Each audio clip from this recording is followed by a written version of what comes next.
Ça marche. Il y a des outils pour regarder son vagin. Donc, spéculum.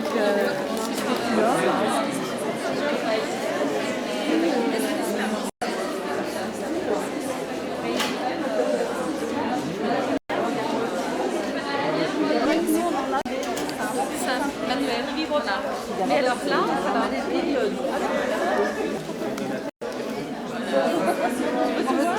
la diaphragme,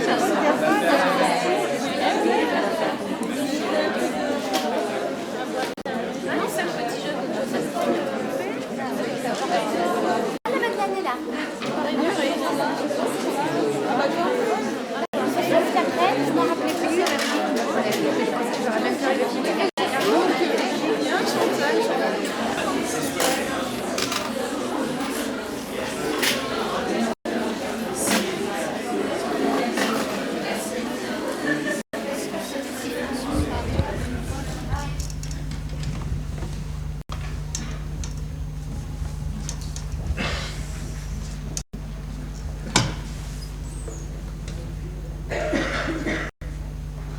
Je parie que vous êtes inquiets. Nous étions inquiètes. Nous étions inquiètes à cause des vagins. Nous étions inquiètes à cause de ce qu'on en pense et peut-être même encore plus inquiètes à cause de ce qu'on n'en pense pas. Nous étions inquiètes à cause de nos propres vagins. Nous avions besoin de trouver une sorte de contexte, de communauté, de culture du vagin. Il y a tellement d'ombre et de mystères autour d'eux, c'est un peu comme le triangle des Bermudes. Personne n'en revient jamais pour vous en parler. D'abord, ce n'est pas si facile de trouver son vagin. Les femmes restent des jours, des semaines, des mois, voire des années sans le regarder. On a interviewé une grande femme d'affaires. Elle a répondu qu'elle n'avait pas le temps. Se regarder le vagin, mais c'est un travail énorme, ça demande au moins une journée de boulot. Il faut s'allonger sur le dos, devant une glace verticale, en pied de préférence. Il faut trouver la position idéale, la lumière idéale qui est masquée par la glace, ou alors c'est votre corps qui fait de l'ombre. Il faut se tortiller, se soulever la tête, on se fout le dos en l'air. Non, c'est épuisant. Elle était trop occupée, elle n'avait pas le temps. Donc il y a eu ces interviews qui sont devenues les monologues du vagin. Evansler a interviewé plus de 200 femmes. Des femmes âgées, des femmes jeunes, des femmes mariées, des femmes seules, des lesbiennes, des professeurs, des actrices, des cadres, des professionnels du sexe, des femmes jaunes, des femmes blanches, des femmes noires, des femmes chrétiennes, des femmes musulmanes, des femmes juives. Au début, ces femmes étaient un peu intimidées, elles avaient du mal à parler, mais une fois lancées, on ne pouvait plus les arrêter. Les femmes adorent parler de leur vagin. Ce qui les excitait le plus, c'est qu'on ne leur avait jamais demandé ça avant. Commençons justement par le mot vagin. Vagin. Au mieux, on dirait le nom d'une infection. Ou d'un instrument chirurgical. Infirmière, vite, passez-moi le vagin. Vagin, vagin. Vous pouvez le répéter autant de fois que vous voulez, il n'a jamais l'air du mot que vous voulez dire. C'est un mot absolument ridicule, pas du tout sexy. Essayez de le dire pendant que vous faites l'amour. Chérie, caresse-moi le vagin. Vous foutez tout par terre, tout de suite. Nous étions inquiètes à cause des vagins. Comment on les appelle et comment on les appelle pas? On a demandé aux femmes comment leur mère appelait leur vagin quand elles étaient petites. Ici, on les appelle des minous. Une femme nous a raconté que sa mère lui disait tout le temps « Ne mets pas de culotte sous ton pyjama, ma chérie, il faut aérer le minou !» Dans le nord, on dit le petit coin, le poudrier. Au sud, la foufoune. Mystery. Ici, le zizi, le piou-piou, la languette. Là, le kiki, la poupounette, le zigouigoui. Nous avons trouvé la crapounette, la biche, La zézette, La boîte à malice, le tutu, le tur, le tutu. la bécassine, le pipi, le frifri, le bijou, le bonbon, la nénette, la minette, La foufounette, la minouchette, la chatounette, la coucounette, la chounette. ici on dira le mimi. ailleurs, la bébête. Vous voyez, Nous nous sommes beaucoup inquiétés à cause des vagins. Ce premier monologue est basé sur le récit d'une seule femme, mais son sujet a été abordé par toutes les femmes. Et souvent, pour beaucoup d'entre elles, on sentait que l'évocation en était pénible et douloureuse. Ce sujet, c'était les poils.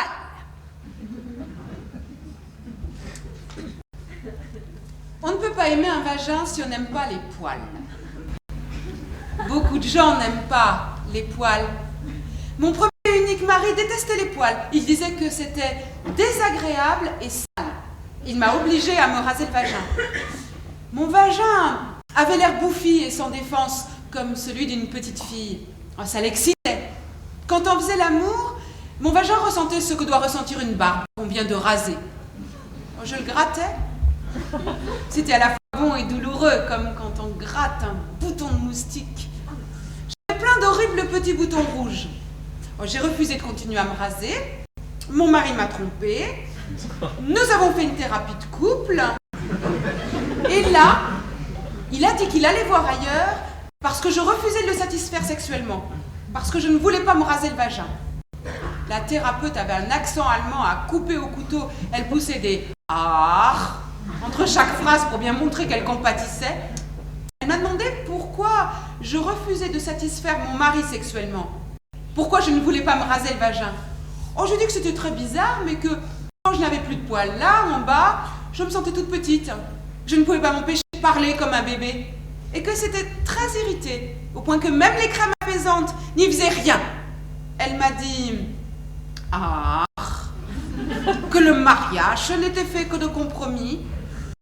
Je lui ai demandé si le fait de me raser le vagin empêcherait mon mari d'aller voir ailleurs, si elle avait eu des cas comme ça avant. Elle m'a dit « ah » que les questions diluaient le processus, que c'était déjà un bon début, qu'il fallait que je me jette à l'eau. Quand nous sommes rentrés à la maison, c'est mon mari qui m'a rasé le vagin. C'était une sorte de bonus à la thérapie. Oh, il m'a fait quelques petites coupures. Il y avait du sang dans la baignoire, mais il n'a rien remarqué, tellement il était heureux de me raser le vagin. Plus tard, quand il s'est serré contre moi, j'ai senti ses poils hérissés piquant mon vagin mis à nu. Il n'y avait plus de protection, plus de matelas dufteux. C'est alors que j'ai compris que si les poils étaient là, il y avait une raison. Ils sont comme la feuille autour de la fleur, comme la pelouse qui entoure la maison. On ne peut pas aimer un vagin si on n'aime pas les poils. Vous n'avez pas le choix, l'un ne va pas sans l'autre. En plus, mon mari a continué à me tromper. À toutes les femmes, on a posé les questions suivantes. Si votre vagin était habillé, que porterait-il? Un béret, un blouson de cuir, des bas de soie, un vison, un boa rose, un smoking d'homme, un jean. Un truc moulant, des émeraudes, une robe du soir, des paillettes. Rien que de l'Armani. Un tutu, des dessous noirs transparents, une robe de bal en taffetas. Un truc lavable en machine.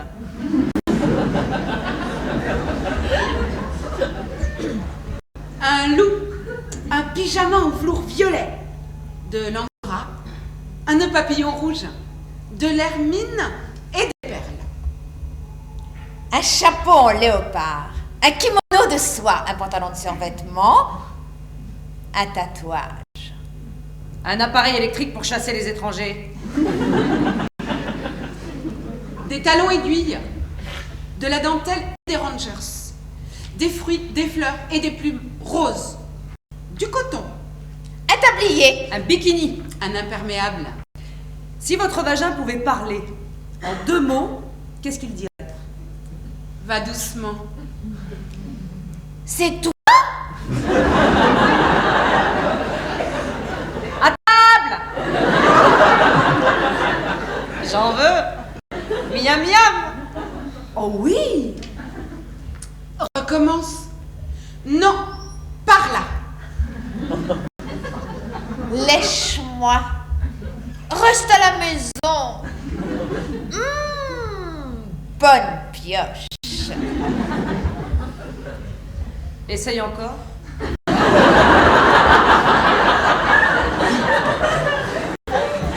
Encore, s'il te plaît. Prends-moi dans tes bras. Jouons. N'arrête pas. Encore. Encore. Tu te souviens de moi? Viens, rentre. Pas tout de suite. Waouh! Maman! Oui! Oui! Câline-moi. Entre à tes risques et périls. Oh mon Dieu! Merci mon Dieu. Je suis là. Allons-y. Trouve-moi. Merci. Bonjour. Trop dur. Oh, n'abandonne pas. Bah, où est Brian? C'est mieux. Oui, là. Comme ça. Evansler a interviewé des femmes qui avaient entre 65 et 75 ans. Ces interviews ont été les plus émouvantes de toutes, sans doute parce que presque aucune de ces femmes n'avait parlé de leur vagin avant. Une femme de 72 ans ne l'avait même jamais regardé. Certes, elle l'avait touché quand elle se lavait, en prenant sa douche, mais sans aucune intention consciente. Elle n'avait jamais eu d'orgasme. À 72 ans, elle a commencé une thérapie. Et un jour, sur les conseils de son psy, elle était rentrée chez elle, elle avait allumé des bougies, elle s'était fait couler un bain, elle avait mis une musique d'ambiance et elle était partie à la découverte de son vagin. Elle a dit que ça lui avait pris plus d'1 heure parce qu'elle avait de l'arthrose. Mais que quand enfin elle avait trouvé son clitoris, elle s'était mise à pleurer. Ce monologue est pour elle, il s'appelle « L'inondation ». Là, en bas, j'y suis pas allée voir depuis 1953. Ah non, ça n'a rien à voir avec la victoire d'Eisenhower aux élections, non? Non, c'est comme une cave, c'est humide, c'est moisi, croyez-moi, on n'a pas envie d'y aller voir, hein? Ça rend malade, on suffoque, c'est dégoûtant, ça sent l'humidité, la moisissure et tout, peur que l'odeur est insupportable et ça imprègne les vêtements. Ah non, il n'y a pas eu d'accident, il n'y a jamais eu de feu, pas d'explosion, rien. Enfin, rien d'aussi grave, hein? Enfin, oh non, ça fait rien, je peux pas vous parler de ça. Qu'est-ce qu'une jeune femme intelligente comme vous a besoin de faire parler une vieille dame de son truc, là, en bas, oh. De mon temps, on parlait pas de ces choses-là. Quoi? Ah, mon Dieu, bon, d'accord. Il y a eu un garçon, Andy Levkov. Oh, il était tellement mignon. Enfin, moi, je le trouvais mignon. Il était grand comme moi et vraiment, je l'aimais bien. Alors, il m'a demandé de sortir avec lui. On était dans sa voiture et... Ah non, je peux pas vous raconter ça. Ah non, je peux pas vous parler de ça. Là, en bas, on sait ce que c'est. Là, point comme la cave, que quoi ça gargouille. On entend des bruits de tuyauterie. Il y a des trucs qui restent bloqués là-dedans, des machins, des petites bêtes. C'est tout mouillé, alors vous faites réparer les fuites. À part ça, la porte est toujours fermée et on oublie, je veux dire, ça fait partie de la maison, mais on le voit pas, alors on n'y pense pas. Mais il faut que ça y soit, parce que toutes les maisons ont besoin d'une cave. Sinon, ce serait la chambre qui serait au sous-sol. Hein? Ah, Andy Levkov. Ah oui, il était très très bien. Puis c'était un bon parti, hein. De mon temps, c'est comme ça qu'on disait. Alors, on était dans sa voiture, une Chevrolet blanche, neuve. Oh, je me souviens, je me suis dit que j'avais de longues jambes. Elle butait sur la boîte à gants. Alors, j'étais en train de regarder mes gros genoux quand subitement, il m'a embrassé d'autorité comme dans les films. Et ça m'a excité. Ça m'a tellement excité qu'il y a eu une inondation. Là, en bas, je pouvais pas me contrôler. C'était comme un flot de passion, un torrent de vie qui jaillissait de moi à traverser ma culotte et allait se répandre sur le siège de sa Chevrolet blanche toute neuve. Oh, c'était pas du pipi. Et ça sentait, enfin moi j'ai rien senti du tout, mais lui Andy, il a dit que ça sentait comme du lait qui avait tourné. Et que ça détachait le siège de sa voiture. Il a dit que j'étais une fille pas normale et que je puais. Alors j'ai essayé de lui expliquer que c'était son baiser qui m'avait prise par surprise, que d'habitude, je Je faisais pas ça. J'ai essayé de réparer les dégâts en frottant avec ma robe. C'était une robe magnifique à grandes fleurs jaunes, mais avec des taches, elle est devenue minable. Andy m'a raccompagné à la maison sans dire un mot, et quand je suis descendue, quand j'ai fermé la portière de sa voiture, j'ai fermé la boutique pour toujours. À double tour, cessation d'activité. J'ai plus jamais rouvert. Oh, je suis sortie avec d'autres garçons après ça, mais l'idée d'une nouvelle inondation, ça me rendait trop nerveuse, ça me bloquait, je me suis plus jamais laissée aller. Oh, je faisais des rêves, mais des rêves insensés et vraiment idiots. Pourquoi Burt Reynolds? Mais je sais pas pourquoi. Dans la vie, il m'a jamais fait tellement d'effets, mais dans mes rêves, il y avait toujours Burt Reynolds. Alors on sort tous les deux dans le restaurant d'un casino monumental avec des grands chandeliers, plein de trucs partout, des milliers de serveurs en habit. Burt m'offre une orchidée, je l'épingle à ma veste, on rit, on prend un cocktail de crevettes, des crevettes énormes. Monstrueuses. On rit de plus belle, on est très heureux ensemble. Et là, il me regarde dans les yeux, il m'attire vers lui, en plein milieu du restaurant, et juste au moment où il va m'embrasser, toute la salle se met à trembler, des pigeons s'envolent de dessous les tables. J'ai jamais compris ce que les pigeons venaient faire là-dedans. Et l'inondation commence. Venant de là, en bas, ça sort de moi, et ça coule, et ça coule, et il y a des petits bateaux, et des poissons, et tout le restaurant se remplit d'eau, et Burt est là, avec de l'eau jusqu'aux genoux. L'air horriblement déçu parce que je lui ai refait le coup une seconde fois, il est désolé de voir ses amis, Dean Martin, rien que des gens comme ça, passant à la nage, en smoking, et en robe du soir. Maintenant, je fais plus ce rêve, plus. Depuis qu'on m'a retiré tout ce qui avait un rapport avec ça, l'utérus, les trompes, tout ça, le docteur a voulu être drôle, il m'a dit quand on s'en sert pas, on le garde pas. En fait, j'ai appris que j'avais un cancer, qu'il fallait tout tirer tout autour. Oh. À quoi ça me servait tout ça, c'est bien sûr fait. J'ai fait d'autres choses, des expositions canines, je vends des antiquités. Je vous demande pardon? Vous me demandez comment je l'habillerais?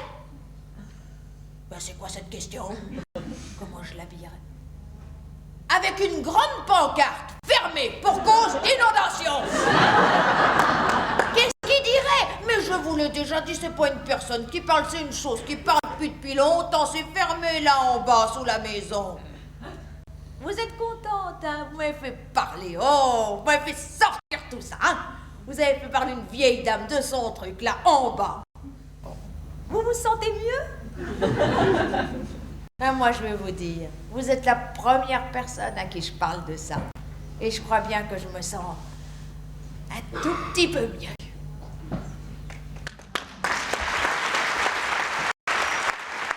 C'est un coquillage rose et délicat qui s'ouvre et qui se ferme. Mon vagin est une fleur, une tulipe excentrique. Son cœur est vif et profond, son parfum est délicat, ses pétales doux et fermes à la fois. Ça, je ne l'ai pas toujours su. Je l'ai appris à l'atelier du vagin. C'est la femme qui dirige cet atelier qui me l'a appris. C'est une femme qui croit dans les vagins, qui voit les vagins tels qu'ils sont et qui aide les femmes à voir leur propre vagin en regardant celui des autres. À la première séance, elle nous a demandé de dessiner notre beau, notre unique, notre fabuleux vagin. C'est comme ça qu'elle l'appelait. Elle voulait savoir comment nous représentions notre beau, notre unique, notre fabuleux vagin. Une femme qui était enceinte a dessiné une grande bouche rouge hurlante d'où sortaient des pièces de monnaie. Une autre, très maigre, a dessiné un grand plat avec des motifs.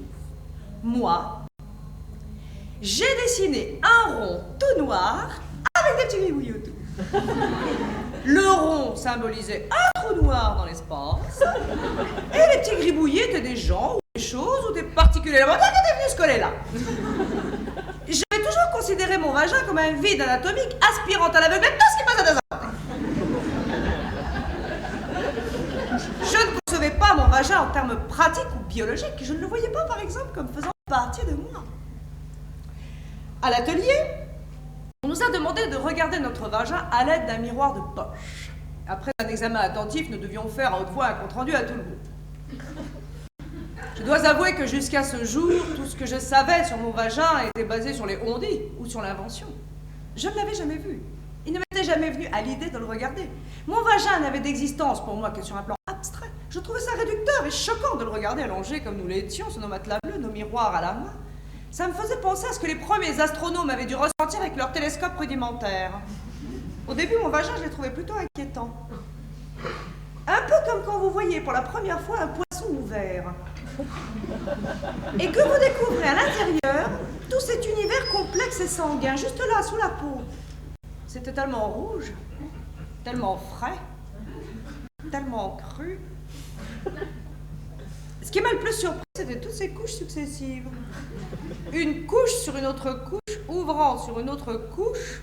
Mon vagin m'a stupéfiée. Quand ça a été mon tour, je n'ai pas pu parler, j'étais sans voix. Je venais de m'éveiller à ce que cette femme qui animait l'atelier appelait l'émerveillement vaginal. Je n'avais qu'une envie, rester là sur mon tapis à contempler mon vagin jusqu'à la fin du temps. C'était mieux que le Grand Canyon. Vieux comme le monde et plein de grâce. Ça avait la fraîcheur et l'innocence d'un magnifique jardin anglais, c'était drôle, très drôle.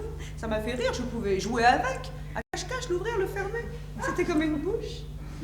C'était comme un matin. Puis, la femme qui animait l'atelier a demandé combien d'entre nous avaient déjà eu des orgasmes. 2 femmes ont levé la main timidement. Moi, je n'ai pas levé la main, mais j'avais déjà eu des orgasmes.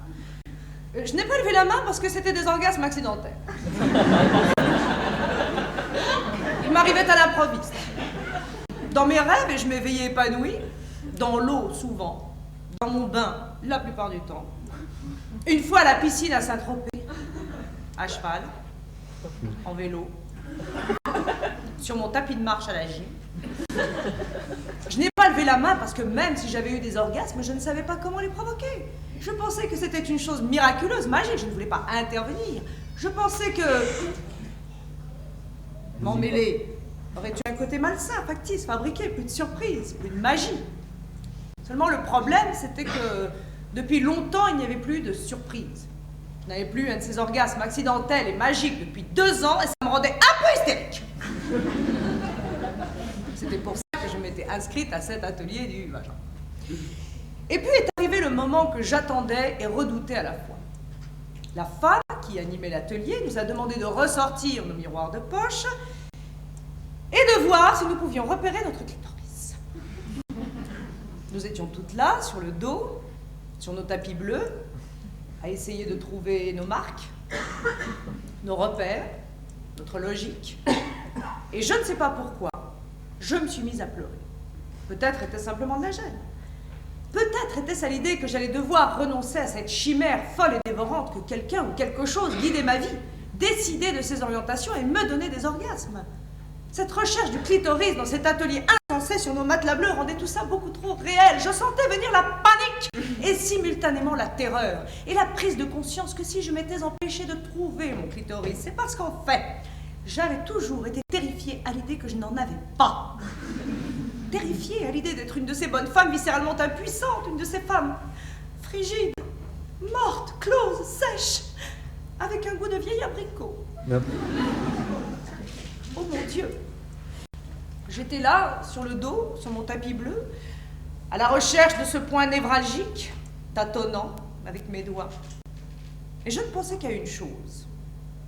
À 10 ans, j'avais perdu une bague en or avec des émeraudes en me baignant dans un lac. J'avais plongé et replongé, passant mes mains au fond sur des pierres, des poissons, des vieilles capsules, des trucs visqueux, mais jamais sur ma bague. J'avais ressenti une de ces paniques. Je savais que j'allais être punie, j'aurais pas dû nager avec. La femme qui dirigeait l'atelier s'est aperçue de mon agitation. Désespérée, je suais, haletante. Elle s'est approchée de moi. Je lui ai dit « J'ai perdu mon clitoris, il a glissé, j'aurais pas dû nager avec. »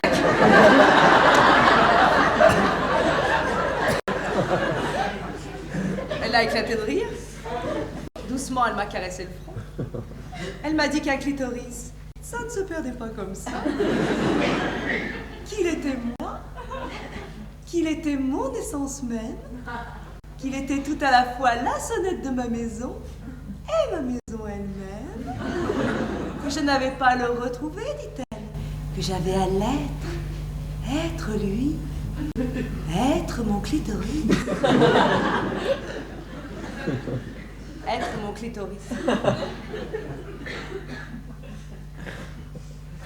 Étendu, j'ai fermé les yeux, j'ai posé mon miroir et je me suis regardée flotter au-dessus de moi. J'ai regardé comment lentement je réentrais en moi. Je me sentais comme un astronaute revenant sur Terre. C'était très apaisant et très doux. Je rebondissais, je touchais terre et je rebondissais. Je suis revenue dans mes propres muscles, dans mon propre sang, dans mes propres cellules, et puis je me suis glissée dans mon propre vagin. Tout à coup, c'était devenu très facile. Ça allait tout seul. C'était tout chaud, c'était jeune, c'était vivant, ça palpitait, ça n'attendait que moi. Et là, les yeux toujours clos, j'ai posé le doigt sur ce qui soudain était devenu moi. Au début, c'était un peu frémissant, c'est ce qui m'a poussé à continuer. Puis le frémissement s'est transformé en tremblement, puis le tremblement en éruption. Et les différentes couches se sont divisées et divisées encore, et le tremblement a explosé sur un horizon du temps passé, fait de lumière, de silence et de couleurs, qui s'est à son tour ouvert sur une image d'innocence et sur un désir fou. Et j'ai senti la connexion, l'irrésistible connexion s'opérer. Tandis que je restais là, étendue et agitée de spasmes sur mon petit matelas bleu.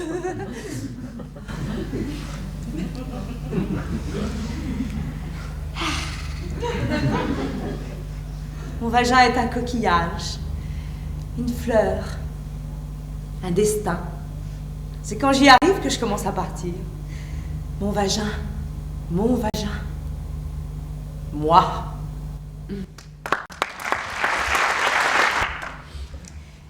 La femme, géographie intime de Nathalie Angier.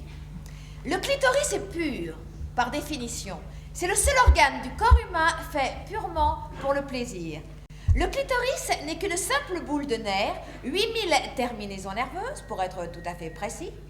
C'est la plus forte concentration de terminaisons nerveuses qu'on puisse trouver dans tout l'organisme, plus que le bout des doigts, plus que les lèvres, plus que la langue, et 2 fois plus, je dis bien 2 fois plus, que le pénis.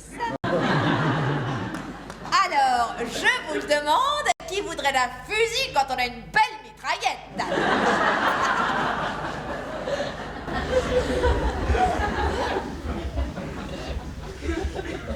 Le monologue suivant a été inspiré par une femme qui a vécu une expérience formidable grâce à un homme. Ça arrive? Si. Ça s'appelle « Parce qu'il aimait le regarder ». Je vais vous raconter comment j'ai réussi à aimer mon vagin.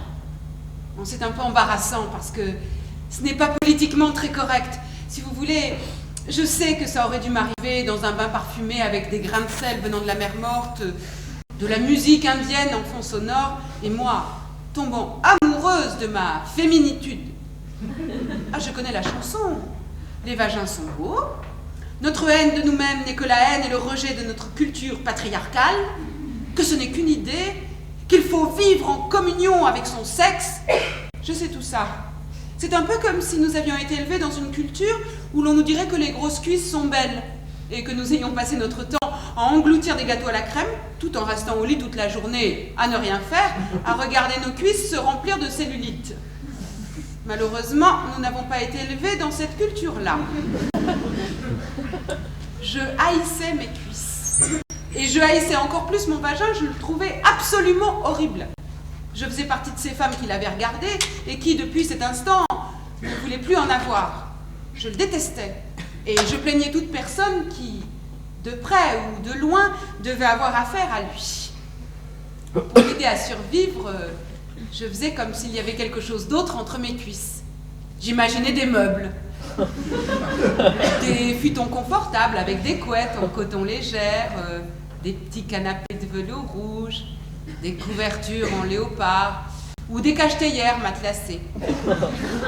Quand je faisais l'amour, j'imaginais que mon partenaire pénétrait une étoile de vison, une rose rouge ou un vase Ming. Et puis, j'ai rencontré Paul. Paul était le type le plus ordinaire de tous ceux que j'avais rencontrés. Il était grand et maigre, sans signe particulier, il portait des vêtements kaki. Paul n'aimait pas la cuisine épicée, il n'aimait pas le rock, la lingerie sexy ne l'intéressait absolument pas, il ne faisait jamais part de ses sentiments, il n'avait pas de problème, pas de passion, il n'était même pas alcoolique. Il n'était pas pauvre, il n'était pas riche, il n'était pas introverti, il n'était pas charismatique, il ne conduisait pas vite. Pour être tout à fait honnête, Paul n'était pas du tout mon genre. Je l'aurais même pas remarqué. Si je n'avais pas laissé tomber ma monnaie chez l'épicier. Il m'a aidé à ramasser les pièces. Et quand sa main a touché la mienne accidentellement, il s'est passé quelque chose. Et je me suis retrouvée au lit avec lui. Et c'est là que le miracle a eu lieu. Il s'est trouvé que Paul aimait les vagins. C'était un connaisseur. Il aimait leur goût, il aimait leur odeur, il aimait leur toucher, mais par-dessus tout, il aimait les regarder. Il fallait qu'il les regarde. La première fois que nous avons fait l'amour, il m'a dit qu'il fallait d'abord qu'il me regarde. Mais Paul, je suis là, devant toi. Non, m'a-t-il dit, j'ai besoin de te regarder, toi. Bah, allume la lumière. Je me suis dit que ça devait être un malade, qu'il avait peur du noir. Il a allumé. Bon, m'a-t-il dit, maintenant je vais pouvoir te regarder. Mais Paul, je suis là, devant toi. Et il m'a déshabillée. Mais tu fais quoi, Paul? Mais j'ai besoin de te regarder. Mais Paul, c'est pas une obligation, hein. Fais juste ce que tu as à faire, et puis c'est tout. Non, m'a-t-il dit, j'ai besoin de voir à quoi tu ressembles. Mais Paul, t'as déjà vu un vase Ming, j'en suis sûre. Mais Paul n'arrêtait pas, il continuait. J'avais envie de vomir, de mourir. Mais Paul, c'est terriblement intime, tu peux pas juste... Non, m'a-t-il dit, là c'est vraiment toi, j'ai besoin de voir. Oh, j'ai retenu ma respiration, et il a regardé. Il haletait, il souriait, il regardait de plus en plus, il gémissait, il avait le souffle court, son visage était transformé, il n'avait pas l'air ordinaire. On aurait dit, un fauve affamé. Tu es si belle, m'a-t-il dit. Tu es gracieuse, mystérieuse, innocente et sauvage. Et c'est là que tu vois tout ça, j'ai dit. Mais on aurait dit qu'il me lisait dans les lignes de la main. Oui, tout ça, et plein d'autres choses encore. Paul a regardé pendant presque 1 heure, comme s'il étudiait une carte de géographie, comme s'il observait la lune, comme s'il me regardait dans les yeux, sauf que c'était mon vagin. Et dans la lumière, je le regardais me regarder, et il avait l'air tellement excité, tellement serein, tellement euphorique, que je me suis sentie moi-même toute mouillée, toute chamboulée. J'ai commencé à me sentir belle et délectable, comme une œuvre d'art, comme une chute d'eau. Paul n'avait pas peur. Paul n'était pas dégoûté. J'ai commencé à me sentir fière et importante. J'ai commencé à aimer mon vagin. Et Paul était là, perdu dans sa contemplation, et j'étais là avec lui dans mon vagin, et nous étions loin, très loin, tous les deux.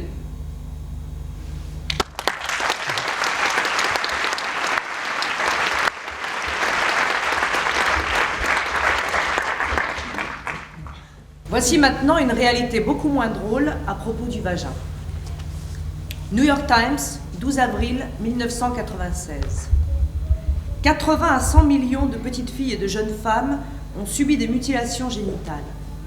Dans les pays où ces pratiques ont cours, pour la plupart des pays africains, chaque année, quelques 2 millions de fillettes doivent s'attendre à ce qu'un couteau, un rasoir ou un morceau de verre leur sectionne le clitoris, et qu'une partie ou la totalité de leurs lèvres soit cousue ensemble à l'aide d'un fil et d'une aiguille. Souvent, cette opération est comparée à la circoncision. En fait, ceci équivaudrait chez un homme à l'ablation de la totalité du pénis. Conséquence, à court terme, pour ces petites filles, tétanos, septicémie, hémorragie, lésions de l'urètre, de la vessie, des parois vaginales et du sphincter anal.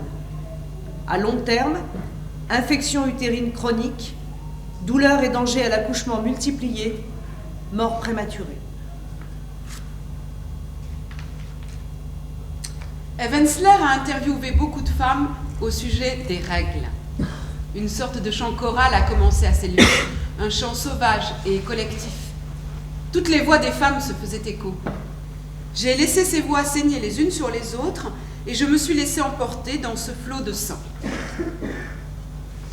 J'avais 12 ans, ma mère m'a giflé. J'avais 7 ans, j'étais au cours élémentaire. Mon frère a parlé des règles.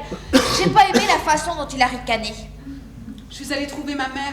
C'est quoi les règles? J'ai dit. C'est pour tracer les traits, pour qu'ils soient bien droits.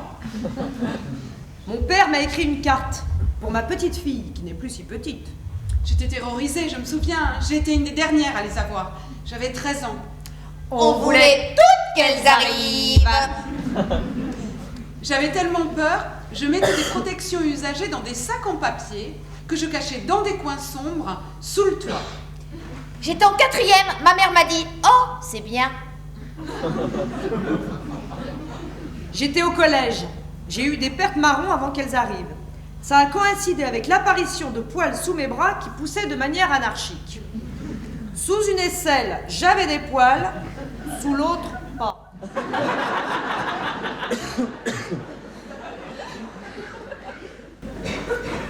À 16 ans, j'avais comme une angoisse. Ma mère m'a donné de la codéine. Elle était tellement inquiète. Une nuit, je suis rentrée très tard à la maison et je suis allée me coucher sans allumer la lumière. Ma mère avait trouvé les serviettes usagées et les avait glissées entre les draps. J'avais 12 ans. J'étais en petite culotte. Je n'étais pas encore habillée. J'ai regardé derrière moi dans l'escalier. Elles étaient arrivées.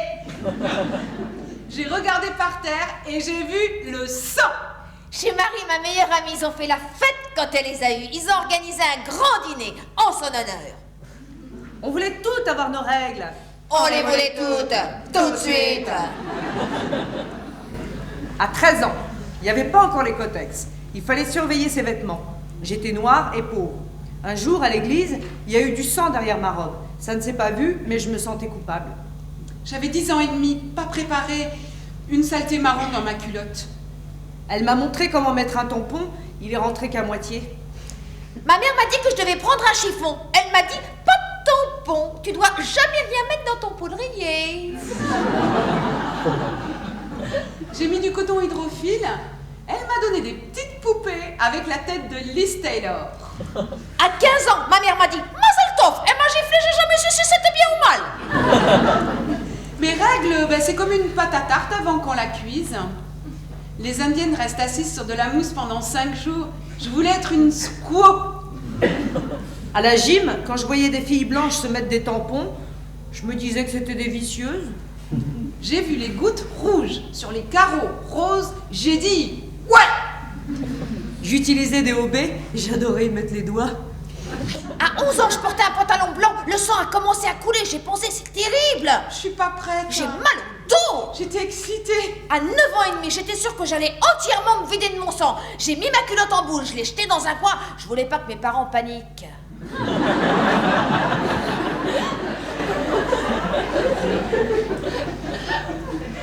Ma mère m'a fait un vin chaud et je me suis endormie. Ma meilleure amie m'a dit « Tous les mois, c'est l'hémorragie totale. »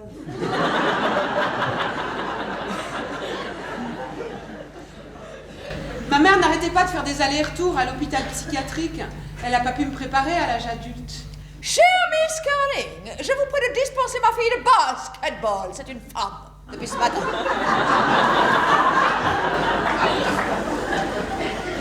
J'avais peur que les gens le sentent, peur qu'ils disent que je sentais le poisson.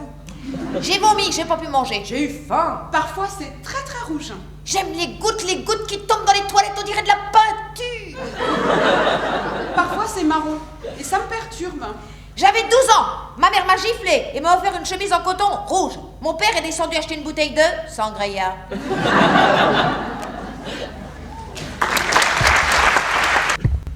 C'est vrai, il en a ras-le-bol. Mon vagin est furieux et il faut qu'il parle. Il faut qu'il vous parle. Bon. C'est quoi le problème? Une armée de gens, là, qui n'ont qu'une idée en tête. Torturer mon pauvre petit cul. Mon adorable petit vagin. Ils passent leur temps à inventer des trucs de psychopathes. Des idées dégoûtantes pour me saper la foufounette. C'est des enfoirés du vagin. Toutes ces saloperies là, ils arrêtent pas d'essayer de nous les rentrer dedans, de nous aseptiser avec. En un mot, de nous annihiler le vagin. On ne supprimera pas mon vagin comme ça. Il est furieux, mais il bougera pas. Arrêtez les portables, s'il vous plaît. Tenez, les tampons. C'est quoi cet enfer? Un putain de bout de coton tout sec qu'on se colle là. Non mais franchement, ils pourraient pas trouver un moyen de les lubrifier délicatement leurs tampons? Dès que mon vagin en aperçoit un, il est en état de choc. Il dit pas question et il se ferme. Vous devez travailler pour les vagins, leur présenter les choses, les préparer. Ça sert à ça les préliminaires. Vous devez convaincre mon vagin, le séduire, gagner sa confiance. Et je peux vous dire que vous n'y arriverez jamais avec un putain de bout de coton tout sec. Arrêtez de le bourrer de trucs et de machins. Arrêtez de le remplir. Et arrêtez de vouloir le rendre propre. Mon vagin n'a pas besoin qu'on le nettoie. Il sent bon naturellement. En tout cas, c'est ce que les mecs disent.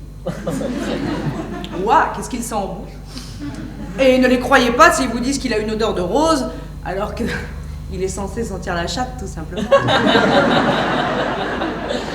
Et eux, ils veulent qu'ils sentent les sels de bain, ou comme un jardin, avec tous leurs sprays, aux fruits, aux fleurs, à la pluie. Mais je ne veux pas que mon vagin sente la pluie, moi. Le nettoyer partout, c'est comme laver un poisson après l'avoir cuit. Je veux que le poisson sente le poisson, c'est pour ça que je l'ai commandé. Et les examens. Qui est-ce qui a inventé les examens? Il n'y aurait pas une manière plus agréable de les pratiquer? Pourquoi ce papier rêche qui crisse quand vous allongez dessus? Pourquoi ces gants de caoutchouc? Pourquoi cette lumière aveuglante en pleine face comme si on était au music-hall? Pourquoi ces étriers d'acier, dignes des nazis? Et ce bec de canard. Infâme et glacé qu'on vous rentre dedans. Non mais c'est quoi ça? Ces visites foutent mon vagin dans une colère. Il est sur la défensive des semaines à l'avance, il se ferme, il n'arrive pas à se décontracter. Ça vous fait pas ça, vous? Décontractez-vous. Décontractez votre vagin. Mon vagin, il est pas fou, il sait ce qui l'attend. Décontracte-toi, qu'on puisse t'enfoncer un bec de canard glacé.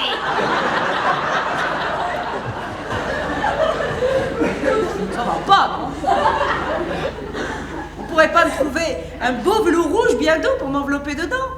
Enfiler des jolis gants roses ou bleus? Placer mes pieds dans des étriers recouverts de fourrure? Échauffer le bec de canard? Par exemple. Et les strings? Ah, alors ça c'est pire. Les strings! Qui a eu cette idée de génie? Ça bouge tout le temps et ça vous rentre dans le vagin comme un vieux mégot rugueux. Un vagin doit toujours être libre et ouvert, jamais comprimé. C'est pour ça que les gaines sont atroces. Nous avons besoin de bouger, de nous épanouir et de parler, Nos vagins ont besoin de confort, faut tout faire pour ça, pour leur donner du plaisir. Et ça, bien sûr, ils ne veulent pas. Ça les défrise de voir une femme avoir du plaisir, surtout si c'est un plaisir sexuel. Pourquoi vous nous inventez pas un slip en coton hyper doux, avec titilleur intégré?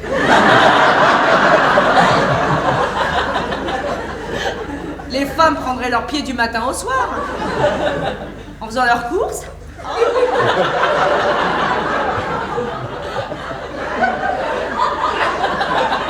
Dans le métro.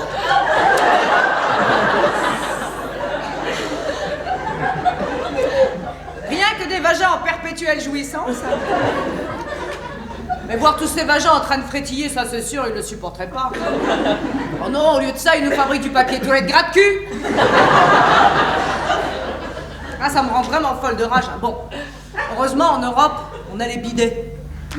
Pour compenser. Une merveilleuse eau courante qui vous pénètre et se répand en vous comme autant de petits chérubins aquatiques, des petits lutins qui dansent leur sarabande en vous et font de votre vagin un vagin heureux. Si mon vagin pouvait parler, il parlerait de lui comme je suis en train de le faire. Il parlerait des autres vagins, il donnerait ses impressions de vagin. Il porterait des diamants de chez Cartier. Pas de vêtements drapés de diamants, c'est tout. Mon vagin a réussi à faire un gros bébé. J'espérais qu'il recommencerait, et puis non. À présent, il veut voyager. Il n'a pas envie de voir trop de monde. Il veut lire, connaître des choses, sortir davantage. Il veut faire l'amour. Il adore faire l'amour. Il veut faire des fouilles archéologiques, en remonter aux sources. Il veut de la tendresse, il veut du changement. Il veut du silence, de la liberté, et des baisers doux, et des humidités chaudes, et des caresses voluptueuses. Il veut du chocolat, être en confiance, et de la beauté. Il veut hurler, mais il ne veut plus être en colère. Il veut jouir, il veut vouloir, il veut... Mon vagin, c'est bien simple. Il veut tout. Des mythes et des secrets de la femme. Au cours d'un procès en sorcellerie en 1593, le magistrat instructeur, un homme marié, découvrit pour la première fois l'existence du clitoris. Il l'identifia comme étant un mamelon du diable, preuve irréfutable de la culpabilité de la sorcière. C'était petite excroissance de chair pointant à la manière d'un mamelon et long d'un demi-pouce. Et le dit magistrat, l'ayant aperçu au premier coup d'œil, quoique sans regarder de trop près cependant, car jouxtant endroit si ténébreux que point n'est décent d'y porter le regard, mais ne voulant pas finalement garder par devers soi découverte si étrange, la montra à divers assistants, lesquels assistants déclarèrent n'avoir jamais vu chose semblable. Et la femme fut condamnée comme sorcière et brûlée. Encyclopédie des mythes et des secrets de la femme. Au XIXe siècle, les petites filles qui développaient leur capacité orgasmique par la masturbation étaient considérées comme des cas médicaux. Alors souvent on les traitait ou corrigeait par l'excision ou la cautérisation du clitoris, ou encore en créant une ceinture de chasteté miniature, c'est-à-dire en cousant ensemble les grandes lèvres pour mettre le clitoris hors de leur portée, et parfois même par castration avec ablation chirurgicale des ovaires. En revanche, il n'y a pas d'exemple dans la littérature médicale d'ablation chirurgicale des testicules ou d'amputation du pénis pour empêcher la masturbation chez les petits garçons. Aux États-Unis, la dernière clitoridectomie connue à but curatif de la masturbation a été enregistrée en 1948 sur une petite fille de 5 ans. Evansler a interviewé des femmes bosniaques dans les camps de réfugiés pendant la guerre en ex-Yougoslavie. 20 à 70 000 femmes ont été systématiquement violées sous prétexte de tactiques de guerre en plein milieu de l'Europe en 1993. Il est très choquant que si peu de gens aient essayé d'y mettre un terme. Cela dit, plus de 50 000 femmes sont violées en France tous les ans. Et nous ne sommes pas en guerre. Enfin, théoriquement. Ce monologue est inspiré par l'histoire d'une de ces femmes. Elle était musulmane. Ce monologue lui est dédié, ainsi qu'à toutes les femmes extraordinaires de Bosnie et du Kosovo.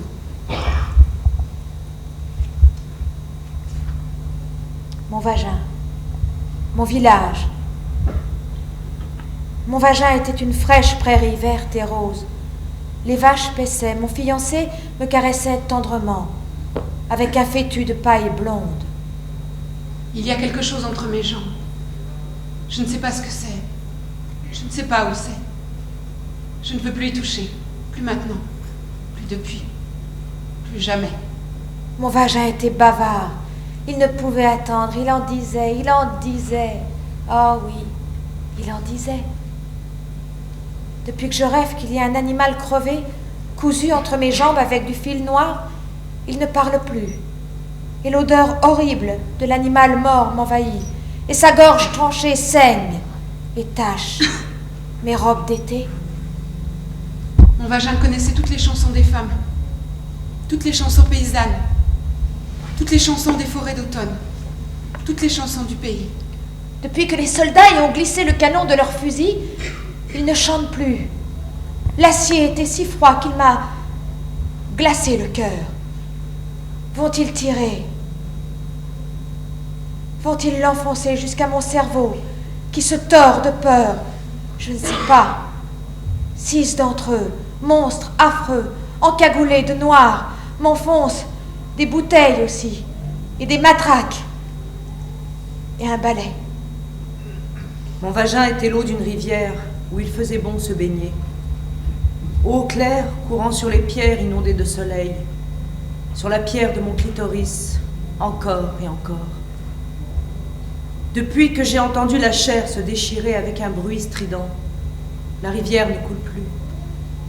Plus depuis qu'un morceau de mon vagin, un morceau de ma lèvre est resté dans ma main. Mon vagin, village d'eau, village vivant, doux et chaud. Mon vagin là où je suis née. Depuis que pendant 7 jours, ils m'ont chacun à leur tour, puant la merde et la pourriture, inondés de leur sperme immonde. Je n'y habite plus. Je suis devenue une rivière, charriant le pu et les poisons. Et toutes les récoltes sont mortes. Et tous les poissons. Mon vagin, village d'eau, village vivant, doux et chaud. Ils t'ont envahi, massacré, incendié. Je ne peux plus te toucher.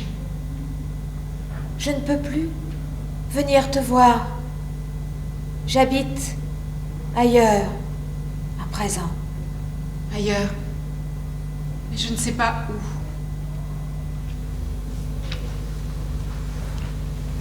Petit Minou deviendra grand. Souvenir. Décembre 1965. 5 ans. Maman me dit en hurlant avec sa grosse voix qui m'effraie d'arrêter de me gratter mon petit Minou. J'ai peur de l'avoir abîmé. Je le toucherai plus jamais, même dans le bain. Dans le bain, j'ai peur que l'eau rentre dedans et qu'elle me remplisse et que j'explose. Je mets des pansements sur mon Minou pour boucher le trou. Mais dans l'eau, il se décolle. Je voudrais un bouchon comme celui de la baignoire que je mettrais pour empêcher les trucs de rentrer dedans. Pour dormir sur mon pyjama, je mets 3 culottes en coton avec des petits cœurs dessus. J'ai encore envie de le toucher, mais je le fais pas. Souvenir, 7 ans. Edgar Montagny, il a 10 ans. Et il se met très en colère après moi. Et il me frappe de toutes ses forces entre mes cuisses. C'est comme s'il m'avait cassé en deux. J'arrive à la maison en boitant. Maman me demande pourquoi. Qu'est-ce que j'ai au Minou? Et quand je lui dis ce qu'il m'a fait Edgar, elle se met à me crier dessus. Et elle hurle que je dois plus jamais laisser quelqu'un me toucher là. J'essaye de lui expliquer qu'il m'a pas touché, maman. Il m'a frappé. Souvenir, 9 ans. Je joue à sauter et à me laisser tomber sur le lit. Et un des montants du lit me rentre violemment dans le Minou. Je pousse des cris stridents qui me viennent tout droit de la bouche de mon Minou. On m'emporte à l'hôpital et on me recoule la déchirure. Souvenir, 10 ans. Je suis chez mon père. Il fait une fête au-dessus. Tout le monde boit. Je joue toute seule au sous-sol et j'essaye un nouvel ensemble culotte soutien-gorge en coton blanc que la copine de mon père m'a offert. Tout à coup, Alfred, le meilleur ami de mon père, un géant, arrive par derrière moi et m'arrache ma nouvelle culotte et fourre son gros machin tout dur dans mon Minou. Je hurle, je donne des coups de pied, j'essaye de le repousser, mais il est déjà dedans. Mon père arrive et il a un pistolet et il y a un bruit terrible. Il y a du sang partout, sur Alfred et sur moi, plein de sang. Je suis sûre que mon Minou est brisé pour toujours. Alfred reste paralysé pour la vie et pendant 7 ans, ma maman m'empêche de voir mon père. Souvenir, 12 ans. Mon Minou est un lieu maudit, un lieu de douleur, de saleté, d'horreur, d'agression et de sang. Un endroit qui porte malheur. Je voudrais que ce soit une autoroute entre mes jambes et je partirais loin, loin d'ici. Souvenir, 16 ans. Notre voisine est une ravissante jeune femme de 24 ans. J'arrête pas de la regarder. Un jour, elle me dit de monter dans sa voiture et elle me demande si j'aime embrasser les garçons. Moi, je lui dis j'aime pas ça. Alors, elle se penche sur moi et elle m'embrasse tellement délicatement avec ses lèvres sur mes lèvres et sa langue dans ma bouche. Ouh, Waouh! Elle me demande si je veux venir chez elle, et puis elle m'embrasse à nouveau. Elle me dit de me détendre, de ressentir les choses, de laisser nos langues se découvrir. Elle demande à maman si je peux venir passer la nuit chez elle, et maman est tellement contente qu'une aussi jolie dame s'intéresse à moi. J'ai peur, mais j'ai hâte. Son appartement est génial. Elle a fait mettre du tissu au mur. C'est les années 70, et il y a des perles partout, des coussins en peluche, des lumières tamisées. Et là, je décide que quand je serai grande, je serai secrétaire comme elle. Elle se prépare une vodka et elle me demande ce que je veux boire. Ben, je lui dis pareil qu'elle. Et elle me dit qu'elle croit que maman aimerait pas beaucoup que je boive de la vodka. Or, je dis que je crois qu'elle aimerait sûrement pas beaucoup non plus que sa fille embrasse d'autres filles sur la bouche. Alors, elle me prépare une vodka. Et puis, elle se change. Elle se met un teddy en satin chocolat. Oh, elle est vachement belle. Moi, avant, je croyais que les Gwyn, c'était moche. Oh, j'ai dit, vous êtes super. Elle me dit, toi aussi. Ouais. Je dis, sauf que moi, j'ai qu'une culotte et un soutien-gorge en coton blanc. Alors, elle m'habille lentement avec un autre teddy en satin. Il est lavande comme un ciel de printemps. L'alcool m'est monté à la tête. Je me sens toute alanguie, toute prête. Au-dessus de son lit, il y a le poster d'une femme noire toute nue avec une énorme coiffure afro. Elle m'allonge sur le lit, lentement, doucement, et le frottement de nos corps, rien que le frottement de nos corps, me fait jouir. Et puis elle me fait un tas de trucs à moi et à mon minou. Des trucs que je croyais que c'était sale avant. Waouh, je suis tellement excitée. Elle me dit, ton petit vagin sent si bon, il est si frais, si doux, que je voudrais le garder comme ça pour toujours. Alors je deviens dingue, moi, complètement dingue, et le téléphone sonne, et c'est maman. Ah non, mais je suis sûre qu'elle sait toujours quand je fais quelque chose. Oh, je suis toute essoufflée, j'essaye d'avoir l'air normal au téléphone. Elle me dit, mais qu'est-ce qui t'arrive, t'as couru? Je lui dis, non, maman, je faisais des exercices. Je prends un cours de culture physique. Et puis, elle demande à parler à la jolie secrétaire. Elle veut être sûre qu'il n'y a pas d'homme dans les parages. La jolie dame lui dit, alors là, vous pouvez me faire confiance. Il n'y a pas un seul homme à l'horizon. Et puis après ça, la jolie dame m'apprend tout sur mon minou. Elle me fait jouer avec pendant qu'elle regarde. Elle m'apprend tous les moyens pour me donner du plaisir toute seule. Elle est super consciencieuse. Elle m'explique tout bien pour que j'ai jamais besoin des mecs. Le lendemain, j'ai peur d'être devenue une gouze, tellement je suis amoureuse d'elle. Ah, ça l'a fait rire, mais je l'ai jamais revue. Ah, bien sûr, ce qu'elle faisait, c'était mal, mais elle le faisait si bien. Plus tard, j'ai compris que je lui devais mon salut. Un salut surprenant, inattendu et politiquement totalement incorrect, mais elle avait transformé mon pauvre petit minou en un coin de paradis.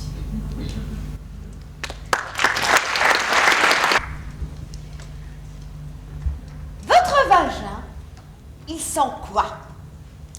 La terre, les ordures humides, Dieu,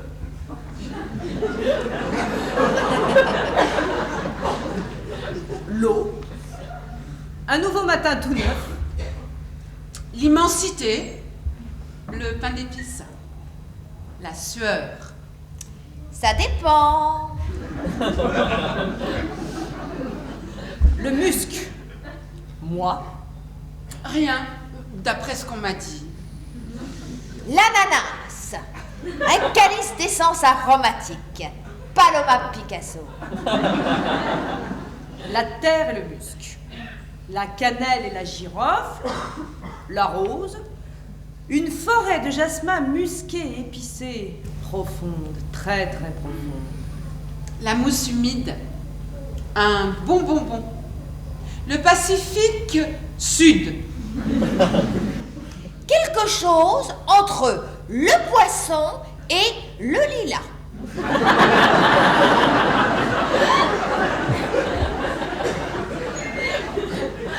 La pêche, un sous-bois, un fruit mûr, un thé kiwi fraise. Le paradis. De l'eau avec du vinaigre, une liqueur douce et légère. le fromage. L'océan, le sexe, une éponge. Le commencement. On a demandé à une petite fille de 6 ans.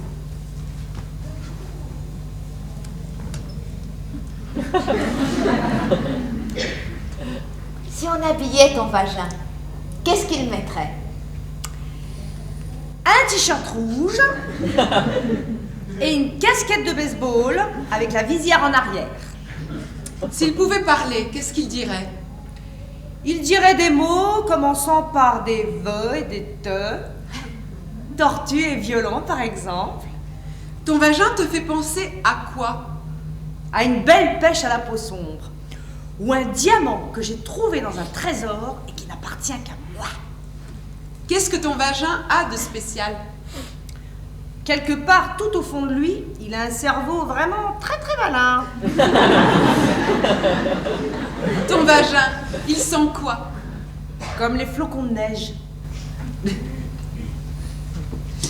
Les professionnels du sexe ont avec leur vagin un rapport à la fois riche, fascinant et complexe. Celle-ci n'allait qu'avec des femmes. Ce qu'elle a raconté était époustouflant. J'aime les vagins. J'aime les femmes. D'ailleurs, je ne parviens pas à les dissocier. Les femmes me payent pour les dominer, les exciter, les faire jouir. Je n'ai pas toujours fait ça. Non, loin de là, j'ai commencé comme avocate.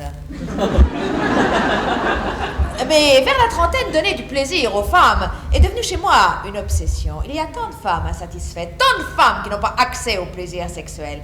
Ça a commencé comme une sorte de mission. Et je m'y suis totalement investie. J'étais très forte à ce jeu, je peux même dire brillante. C'était un art, le mien, alors j'ai commencé à me faire payer. Et subitement, le droit fiscal m'est apparu totalement inutile et profondément ennuyeux. Dans ces exercices avec les femmes, je portais des tenues provocantes, de la dentelle, de la soie, du cuir. Et j'utilisais des accessoires, des fouets, des cordes, des menottes, des godemichets. Dans le droit fiscal, il n'y a rien de tout ça. Pas d'accessoires, pas d'excitation, pas de préliminaires complexes et mystérieux, pas de pointe de sein en érection, pas de bouche gourmande et délicieuse, mais surtout, il n'y avait pas de gémissements. En tout cas, pas les mêmes. Et c'est ça qui a été la clé finalement. Ce sont les gémissements qui m'ont séduite en fin de compte et qui ont fait que donner du plaisir aux femmes est devenu chez moi une drogue. Quand j'étais petite fille et que je voyais des femmes faire l'amour dans des films en poussant d'étranges gémissements orgasmiques, je riais bêtement. J'arrivais pas à croire que ces sons bizarres, impudiques et incontrôlables puissent venir d'une femme. Je crevais d'envie de gémir. Je m'entraînais devant mon miroir, je m'enregistrais sur des cassettes. Je gémissais dans des styles différents, des tonalités différentes, parfois avec des trémolos de chanteuses d'opéra. Mais à chaque fois, quand je me repassais la cassette, ça sonnait faux. Parce que c'était faux. Ça ne venait pas de quelque chose de sexuel, mais simplement de mon envie d'être sexuelle. Et puis un jour, j'avais 10 ans, j'ai eu une terrible envie de faire pipi. C'était pendant un voyage en voiture. Ça faisait près d'1 heure que je me retenais. Et quand enfin, j'ai pu aller dans les toilettes crasseuses d'une petite station-service, j'étais tellement excitée que j'ai joui. J'arrivais pas à le croire. Moi, en train de gémir dans une station-service au fin fond d'un trou perdu. Et là, j'ai compris que les gémissements sont bien meilleurs quand ils vous arrivent par surprise, qu'ils viennent de cette partie de nous-mêmes mystérieuse et cachée, qui parle notre propre langage. J'ai compris que les gémissements n'étaient en fait rien d'autre que ce langage. Et je suis devenue une gémisseuse. J'angoissais les mecs. Franchement, je les terrorisais. Je hurlais. Et ça les empêchait de se focaliser sur ce qu'ils étaient en train de faire. D'abord, D'abord, ils perdaient leur concentration et puis ils perdaient tout le reste. Quand on était chez des gens, on ne pouvait pas faire l'amour, les murs n'étaient jamais assez épais, j'avais une sale réputation dans mon immeuble. Et dans l'ascenseur, les gens me jetaient des regards offusqués. Les hommes me trouvaient trop hystérique, certains me traitèrent de malade. J'ai commencé à me sentir gênée par mes gémissements. Je me suis calmée, j'ai essayé de me tenir convenablement, je hurlais la tête dans l'oreiller. J'ai appris à étouffer mes gémissements, à les retenir comme un éternuement et je me suis mise à avoir des migraines et des troubles de toutes sortes dus au stress. J'étais désespérée, j'avais perdu tout espoir et là j'ai découvert les femmes. J'ai découvert à quel point j'étais excitée quand une autre femme gémissait, ou plutôt quand je faisais gémir une autre femme. Et c'est devenu une espèce de passion.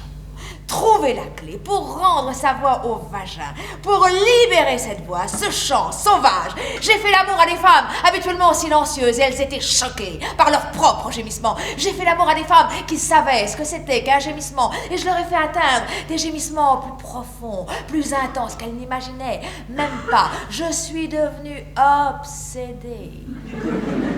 Je n'avais plus qu'une envie, faire gémir les femmes, en avoir le contrôle comme un chef d'orchestre. C'est un peu comme de la chirurgie, un art délicat pour trouver le bon tempo, le point exact, le refuge du gémir. J'appelais ça comme ça. Parfois, je le trouvais au travers de la toile du jean.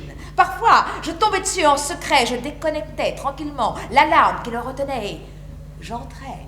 Parfois, je me servais de la force. Attention, pas la force brutale, oppressive, non, plutôt une force dominatrice, dans le genre reviens, je t'emmène quelque part, t'inquiète pas, couche-toi et profite du voyage. Parfois, c'était tout simple. Je tombais sur le gémissement avant même que les choses sérieuses aient commencé, tout en picorant une feuille de salade ou un morceau de poulet entre mes doigts, sans y penser, dans la cuisine, comme ça, la bonne franquette, le tout mélange à la vinaigrette. Parfois, j'utilisais des accessoires. J'adore les accessoires.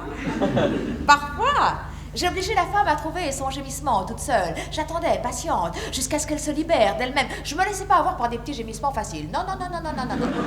Je l'obligeais à aller jusqu'au bout, à donner à son gémissement toute sa puissance.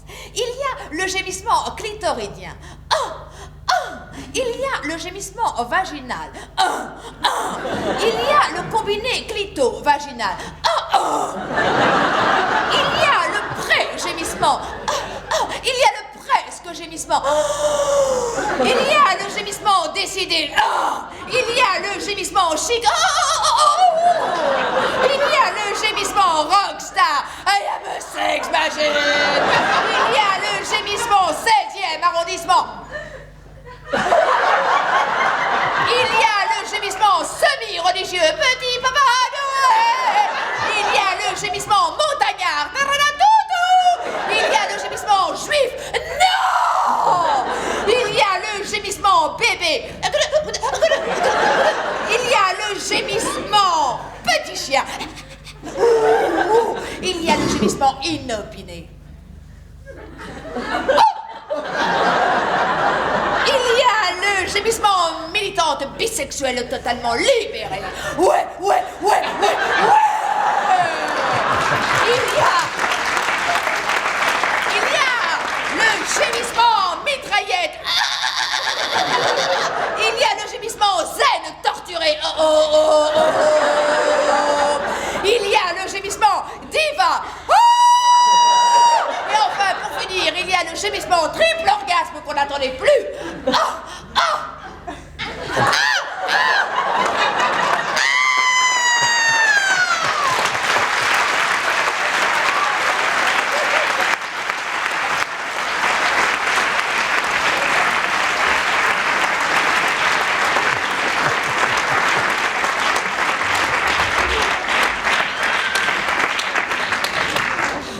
Ça fait du bien.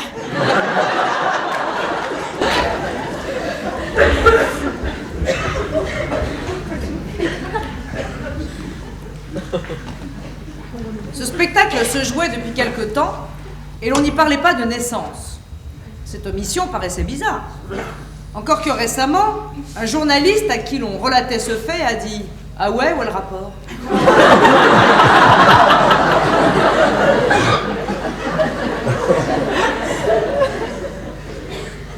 Eve Ensler a assisté à la naissance de sa petite fille. Avant cet instant, Les vagins la plongeaient dans une profonde admiration.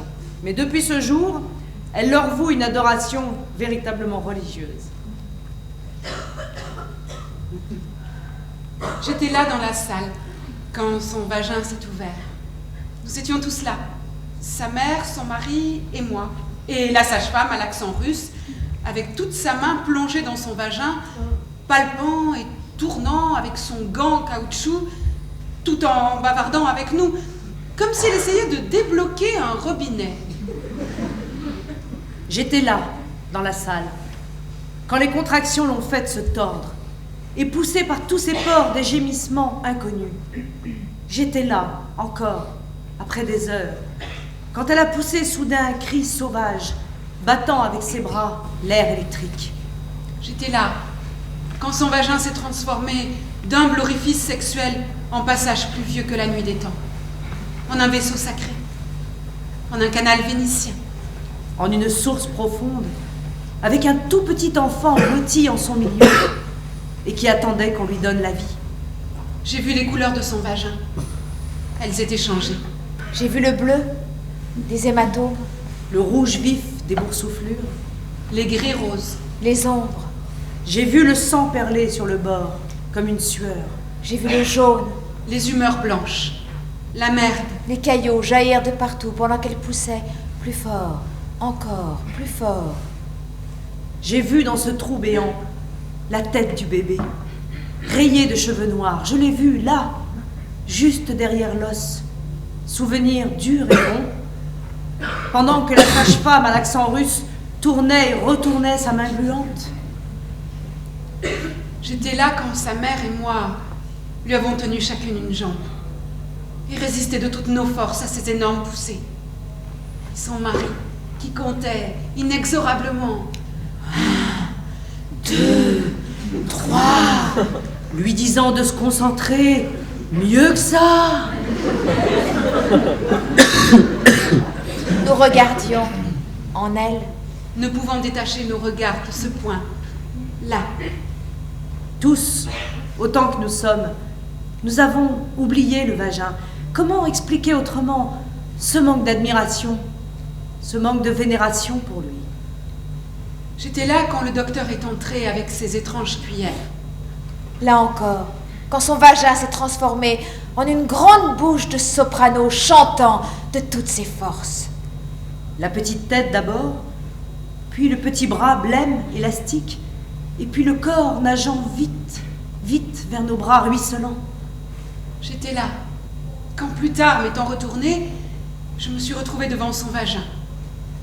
Et moi debout, je l'ai vue, elle, allongée sur le dos, complètement brisée, meurtrie, tuméfiée, déchirée, saignant sur les mains du docteur qui, tranquillement, la recousait. J'étais là, debout, et soudain son vagin m'est apparu comme un grand cœur rouge qui battait. Le cœur est capable de sacrifice, le vagin aussi. Le cœur est capable de pardonner et de réparer. Il peut changer sa forme pour nous laisser entrer. Il peut se dilater pour nous laisser sortir. Le vagin aussi. Il peut souffrir pour nous, s'ouvrir pour nous, mourir pour nous et saigner pour nous dans ce monde difficile et merveilleux. Le vagin aussi. J'étais là. Dans la salle. Je me souviens.